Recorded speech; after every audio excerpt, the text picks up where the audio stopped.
Good morning guys.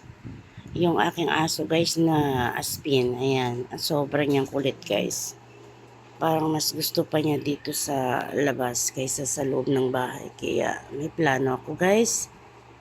Gawan siya ng kulungan dyan. Hindi naman siya ikukulong. Parang bahay lang niya guys. Na parang meron siya mapahingahan. Sobrang niyang kulit guys. Kung gusto niya papasok sa bahay, walang problema guys. No problem. Gusto lang niya sa labas. Ito na naman guys, di ba? Sobrang niyang kulit guys. Kaya wala kong no choice. Ito naman guys, punta tayo sa tanim namin guys.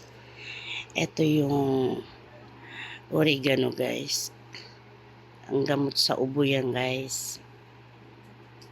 Ito namang papaya guys. Ayan. Tingnan mo yung pagtubo sa papaya guys. Tiko siya guys. Oh. Diba? Lalaki yan guys. Tapos pupunta tayo sa dito po yung likod ng bahay namin guys. Yan, nagtanim po kami guys kasi mahal ang mga bilihin ngayon guys.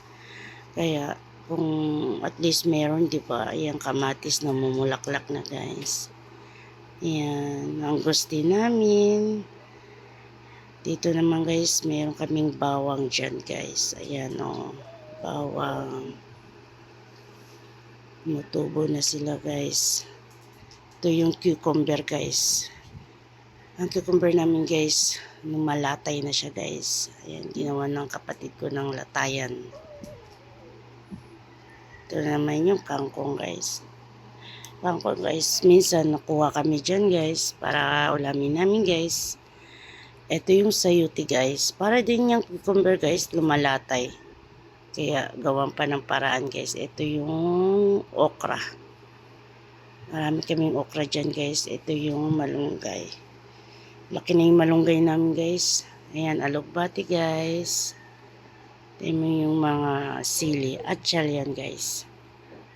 Ito guys, mainit dito sa Cotabato ngayon guys. Okay, God bless.